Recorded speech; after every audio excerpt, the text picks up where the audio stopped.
Aguardemos em comunhão a santa palavra de Deus. Deus seja louvado.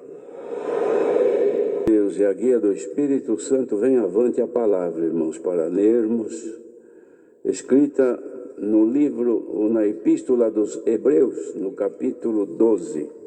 Vamos ler então com a ajuda de Deus. Portanto, nós também, pois que estamos rodeados de uma tão grande nuvem de testemunhas, deixemos todo o embaraço e o pecado que tão de perto nos rodeia e corramos com paciência a carreira que nos está proposta, olhando para Jesus, autor e consumador da nossa fé, o qual, pelo gozo que lhe estava proposto, suportou a cruz, desprezando a afronta, e assentou-se à destra do trono de Deus.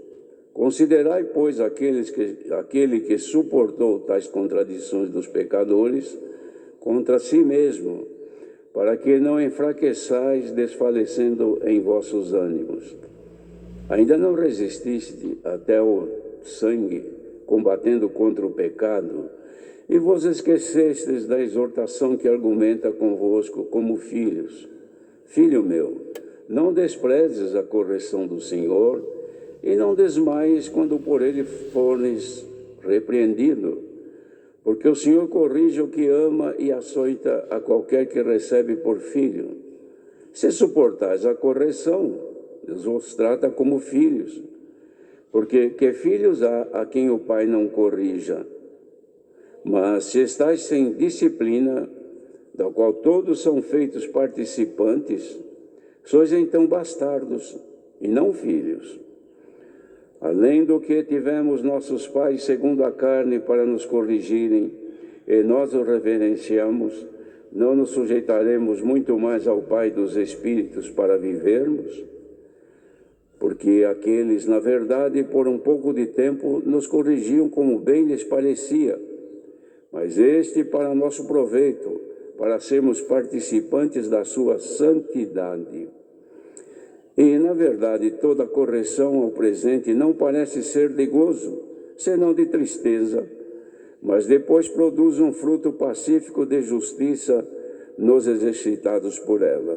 Portanto, tornai a levantar as mãos cansadas e os joelhos desconjuntados, e fazei veredas direitas para os vossos pés, para que o que manqueja se não desvie inteiramente, antes seja sarado. Segui a paz com todos e a santificação, sem a qual ninguém verá o Senhor, tendo cuidado de ninguém se prive da graça de Deus, e de que nenhuma raiz de amargura brotando vos perturbe, e por ela muito se contamine. E ninguém seja fornicário ou profano como Esaú, que por um manjar vendeu o seu direito de primogenitura. Porque bem sabeis que, querendo ele ainda depois herdar a bênção, foi rejeitado, porque não achou lugar de arrependimento, ainda que com lágrimas o buscou.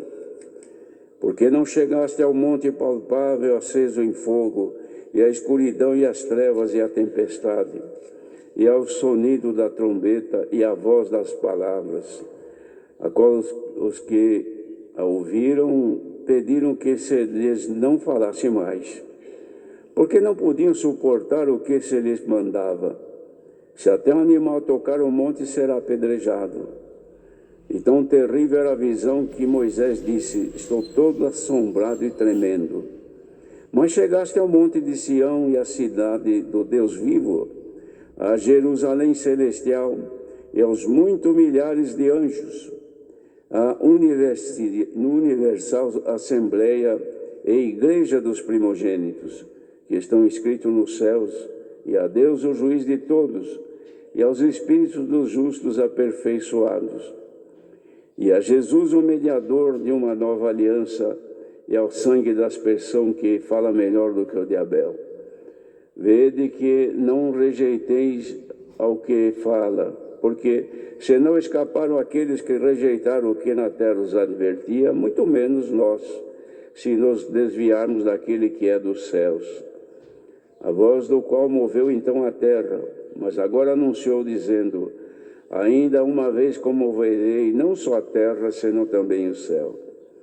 E esta palavra, ainda uma vez, mostra a mudança das coisas móveis como coisas feitas, para que as imóveis permaneçam.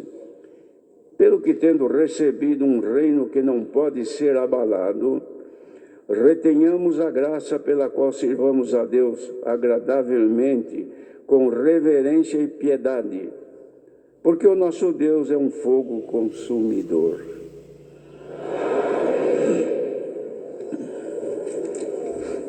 Queridos irmãos, é uma exortação feita pelo apóstolo que trazia o povo a considerar a necessidade da perseverança durante as provações, tendo como exemplo o Senhor Jesus, que padeceu por todos nós, sendo Ele justo, perfeito e sem pecado.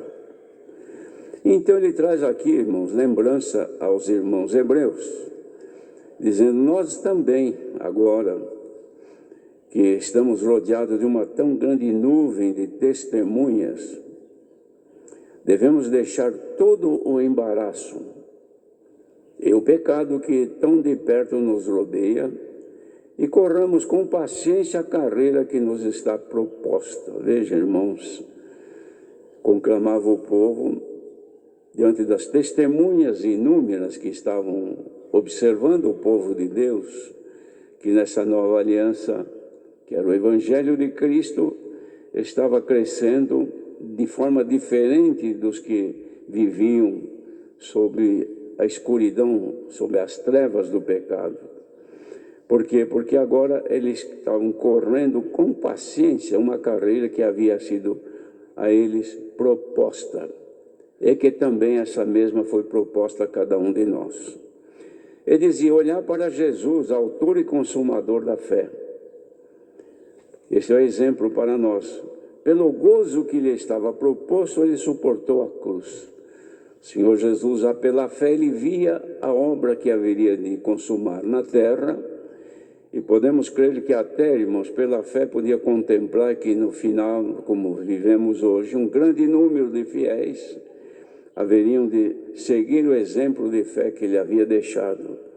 E ele, por causa disso, suportou a cruz, suportou morrer numa morte de maldição. E não só isso, morrer levando sobre si os nossos pecados, a nossa condenação e, consequentemente, também, irmãos, por causa da nossa culpa, que éramos culpados do pecado.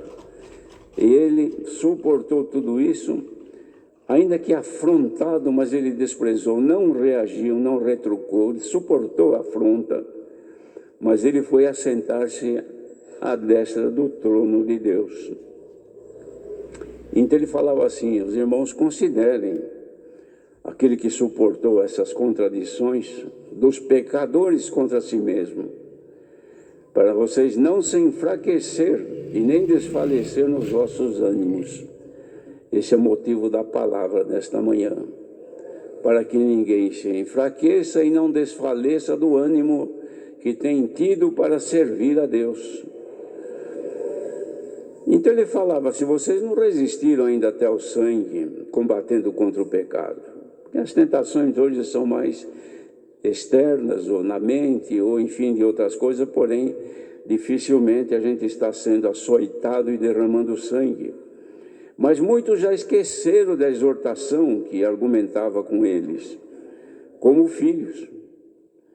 E Deus dizia assim: filho meu, não despreze a correção do Senhor, e não desmaies quando por ele você for repreendido, porque a repreensão do Senhor não causa dores da pessoa se desmaiar, porque ele corrige aquele que